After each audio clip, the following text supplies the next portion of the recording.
नमस्कार। एबीपी गंगा के digital bulletin में आपका स्वागत है। रायबरेली से मैं हूं पंकज सिंह। आज रायबरेली की बड़ी खबरों के बारे में आपको अपडेट करता हूं।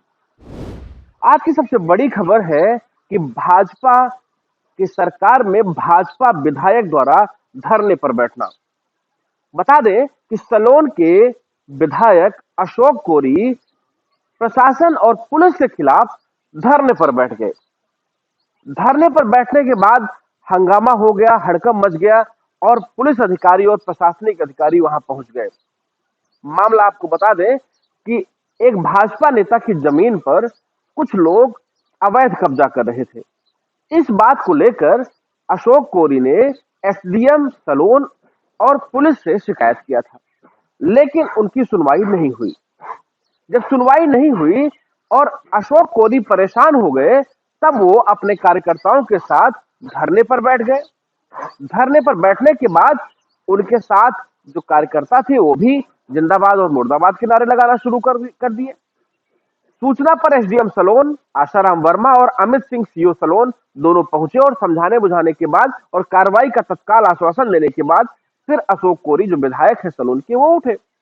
तो अब इससे साफ जाहिर होता है कि अगर किसी भी विधायक को अपनी ही सरकार में पुलिस और प्रशासन के खिलाफ धरने पर बैठना पड़े तो कितना कष्टप्रद बात है। और उससे अंदाजा भी लगाया जा सकता है कि अगर विधायक को धरने पर बैठना पड़ रहा है तो बाकी आम जनता का क्या हाल होता होगा। इस ओर निश्चित तौर पर जिलाधिकारी माला श्रीवास्तव को ध्यान आकृष्ट करना पड़ेगा कि अधिकारियों पर उनको नकेल कसनी पड़ेगी कि आम जनता को किसी तरह की कोई समस्या ना हो। वित्तीय वर्ष समाप्त हो चुका है और जिलाधिकारी माला श्रीवास्तव लगातार निर्देश भी दे रही थी कि वित्तीय वर्ष समाप्त हो रहा है, विभाग जरूरी मदों में अपने बजट को जरूर खर्च कर दें। लेकिन मद को खर्च करने में शिक्षा विभाग, पीडब्ल्यूडी विभाग और स्वास्थ्य विभाग सबसे फिसड्डी रहा। 30 करोड़ के ऊपर, इन तीनों विभागों में 30 करोड़ के ऊपर का धन वापस शासन को लौट जाएगा, क्योंकि ये उसको खर्च ही नहीं कर पाए। जबकि पीडब्ल्यूडी विभाग में एक ऐसा विभाग है जो सड़कों को बनाता है, उसकी मेंटेनेंस करता है और जनपद में सैकड़ों ऐसी सड़कें होंगी, लिंक रोड होंगे या बड़ी सड़कें होंगी या शहर की सड़कें होंगी जहां पर इनको धन खर्च करना चाहिए था और उसकी मेंटेनेंस करनी चाहिए थी, लेकिन पीडब्ल्यूडी विभाग उसको खर्च नहीं कर सका। इसी तरह स्वास्थ्य विभाग को डीएम माला श्रीवास्तव ने साफ निर्देश दिया था, सीएमओ को फटकार भी लगाई थी कि जरूरी मदों में धन खर्च कर दें, लेकिन नहीं, उसमें भी 30 करोड़ के ऊपर बजट ऐसा है जो शासन को वापस चला जाएगा। इसी तरह से नंबर 1 पर है शिक्षा विभाग, जो बजट नहीं खर्च कर सका और उसका भी धन वापस चला जाएगा।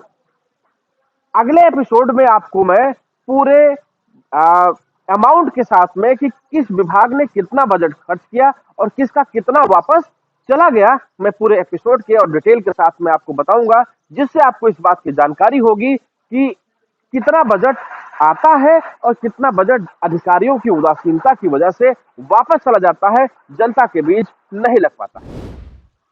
जहां एक तरफ पुलिस अधीक्षक आलोक परदेशी सभी थानों को सचेत रहने के निर्देश दिए हैं और सभी से साफ कह दिया है कि क्राइम व अपराध बर्दाश्त नहीं होगा, वहीं लालगंज थाना क्षेत्र ऐसा है जिनके ऊपर ये फरमान लागू नहीं होता है। लालगंज थाना क्षेत्र में दिन दहाड़े टप्पेबाजी हुई।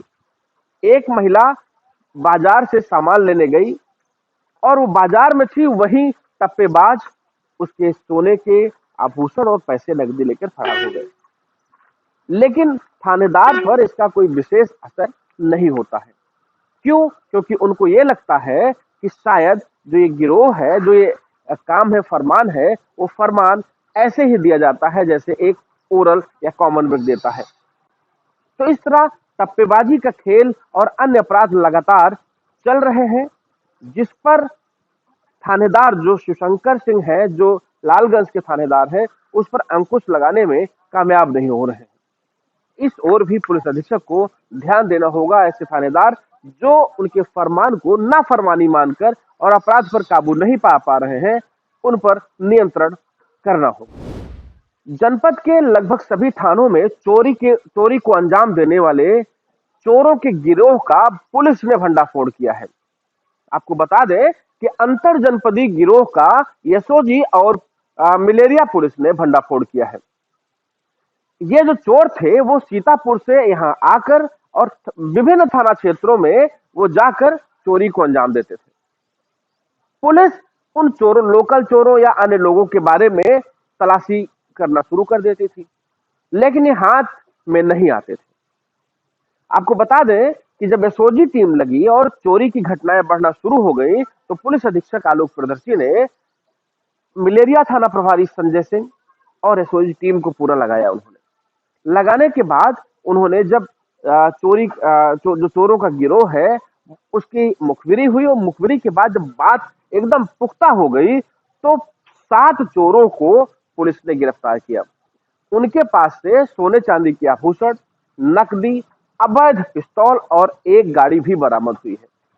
फिलहाल चोरों के इस अंतर जनपदीय गिरोह का भंडाफोड़ होने के बाद कहीं न कहीं थोड़ी सी राहत देखने को जरूर मिलेगी।